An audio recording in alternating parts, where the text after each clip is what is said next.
எறா தொக்கு சேர்க்குறேன். எறா தொக்கு சேர்த்துட்டு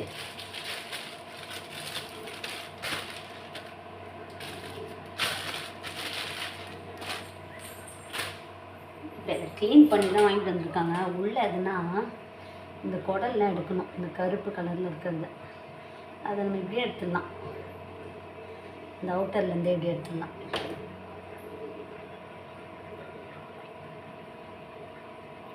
இது மாதிரி எல்லாத்தையும் எடுத்து க்ளீன் பண்ணி போட்டுக்கிடலாம்.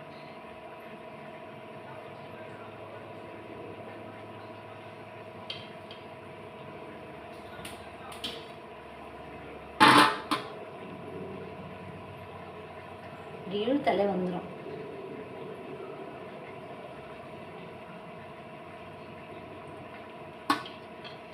நம்ம எல்லாத்தையும்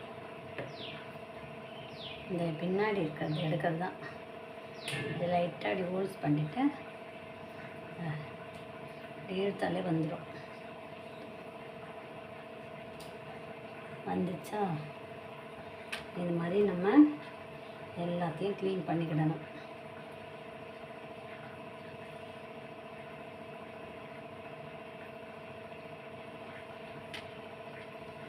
அடுத்தது எல்லாம் இந்த மாதிரி பேக் சைடில் இப்படி ரோல்ஸ் போட்டு ஒரு கீரி இப்படி எடுத்துட்டாலே வந்துடும்.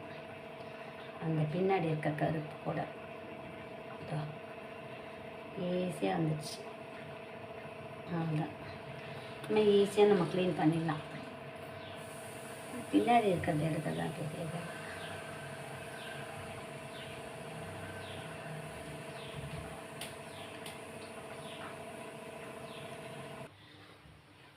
இப்போ எறாவை நல்லா க்ளீன் பண்ணி வச்சுட்டேன்னா அதுக்கு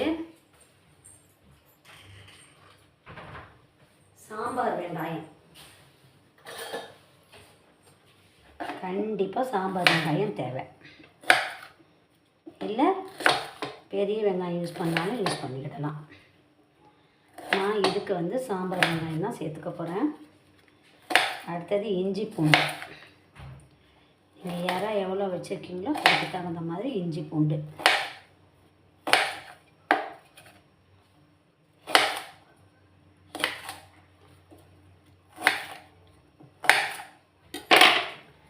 இப்போ நான் சாம்பார் வெங்காயம் தோல் உரித்து எடுத்துக்கிறேன். ரொம்ப தேவையில்லை, கொஞ்சம் போட்டால் போதும். எல்லாத்தையும் நான் மிக்ஸி ஜாரில் போட்டு அரைச்சிக்க போகிறேன். சாம்பார் வெங்காயம், இஞ்சி பூண்டு, பச்சை மிளகா எல்லாத்தையும் நான் ஒன்றாவே போட்டு அரைச்சிக்க போகிறேன். அரைச்சிட்டு தான் எறா கிரேவி செய்ய போகிறேன். இப்போ இவ்வளோ போதும் சாம்பார் வெங்காயம். இன்னும் கூட சேர்த்துக்கிடா, அப்போ தான் பத்தாது, இன்னும் கொஞ்சம் எடுத்துக்கிடலாம். சாம்பார் வெங்காயம் போட்டால் தான் டேஸ்ட்டே வரும். எல்லாத்தையுமே எடுத்துக்கலாம், கொஞ்சமாக தான் இருக்குது. கழுவணும், அதெல்லாம் கருப்பு கருப்பாக கிடக்கு.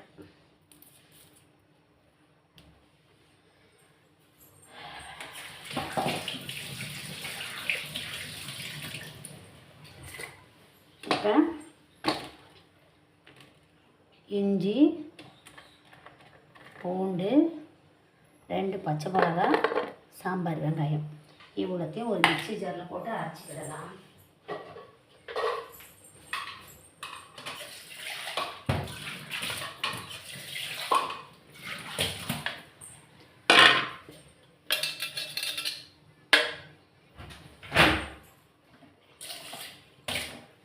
இது எல்லாத்தையும்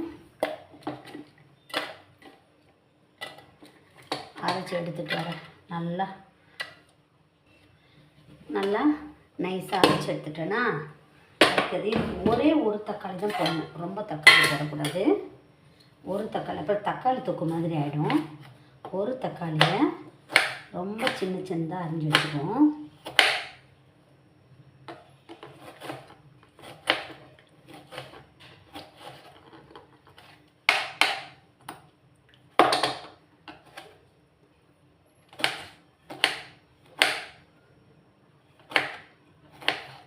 இப்போ இதை அரைஞ்சி வச்சுட்டேன்னா இனிமேல் ஒரு கடாய் அடுப்பில் வைக்கலாமா? கடாயில் தான் சேர்க்குறேன்.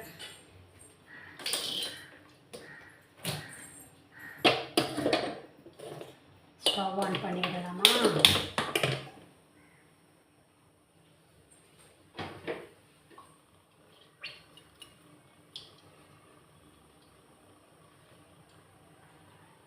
நான்வெஜ் போட்டு எண்ணெய் கொஞ்சம் அதிகமாக விடணும், அப்போ தான் நல்லாயிருக்கும்.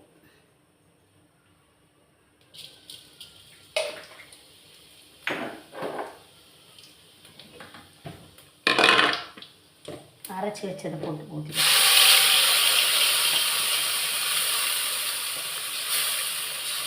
சோம்பு, அரைச்சி வச்ச விழுது, இஞ்சி, பூண்டு, பச்சை மிளகா, சாம்பார் வெங்காயம், அந்த அரைச்சி வச்ச கிரேவி,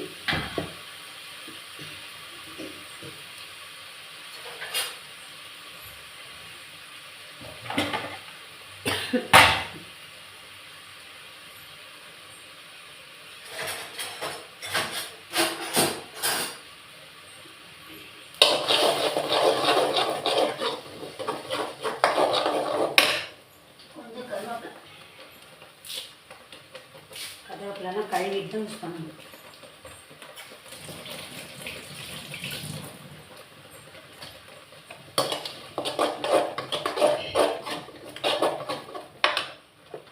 கரம் மசாலா தூள்,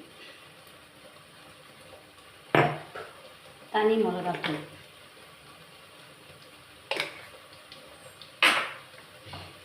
தனியாத்தூள்,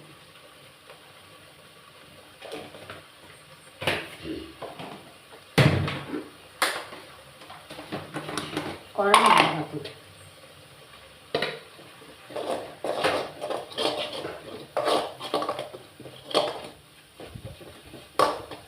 கட் பண்ணி வச்ச தக்காளி,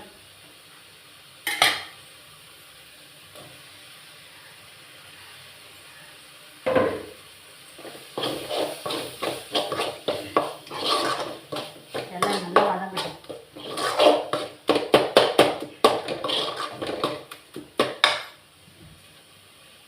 கல்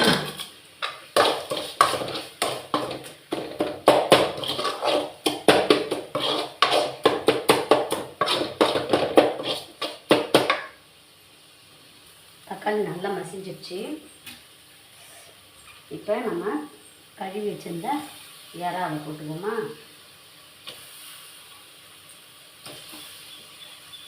இறா மட்டும் தோல் எல்லாம் கட் பண்ணி போட்டால் வெளியில் பீப்பி போட்டுருணும். வீட்டுக்குள்ளே வச்சா ரொம்ப ஸ்மெல்லாக இருக்குது. இப்போ இதோட கொஞ்சம் பரட்டிக்கோமா. நம்ம மிக்ஸி ஜாரை கழுவின தண்ணி கொஞ்சம் தண்ணி ஊற்றினா போதும், இறா சீக்கிரமாக வெந்துடும்.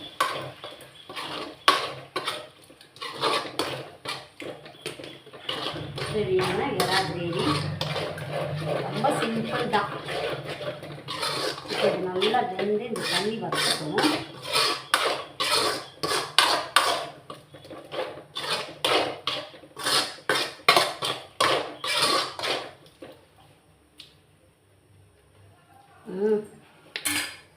நல்லா வேகட்டும். கொத்தமல்லி தழை கட் பண்ணிடலாம்.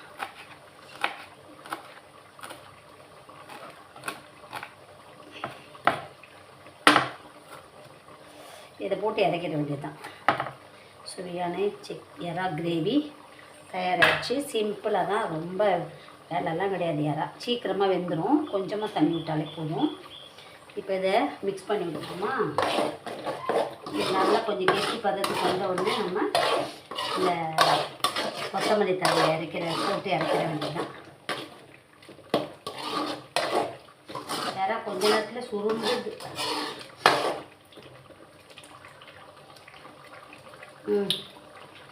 செம்ம டேஸ்ட்டாக இருக்குது. நான் அப்பப்போ கொஞ்சம் மிக்ஸ் பண்ணி விட்டுக்கிடணும், இல்லைன்னா அப்படியே பிடிச்சி.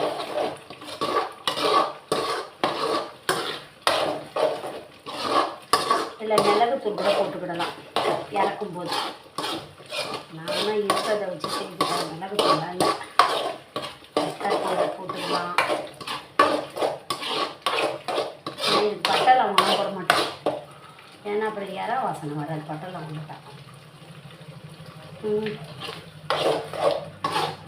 தக்காளி ரொம்ப போடக்கூடாது. சுவையான இறா தொக்கு தயாராகிடுச்சு. இன்னும் கொஞ்சம் கெட்டியாக வரட்டும்.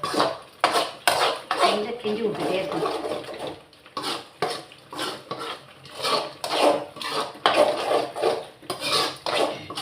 தண்ணி கம்மியாக ஊற்றிருக்கலாம், கொஞ்சம் தண்ணி அதிகமாக ஊற்றி கொஞ்சம் நேரம் ஆகும். ஓகே, இதுக்கு வந்து காஷ்மீரி சில்லி பவுடர் போட்டிங்கன்னா நல்லா ரெட்டு கலராக இருக்கும். நான் அதெல்லாம் போடலை. வெறும் தனி மிளகாத்தூள், தனியாத்தூள், கரம் மசாலா தூள், குழம்பு மிளகாத்தூள் இது மட்டும் போட்டேன். பச்சை மிளகாலாம் அரைச்சி போட்டிருக்கேன். சரியான இறா கிரேவி தயாராகிடுச்சு. போதும், தண்ணியில் நல்லா வச்சிருச்சு, நல்லா வெந்துருச்சு. இந்த பதத்தில் நம்ம எடுத்துருவோம்.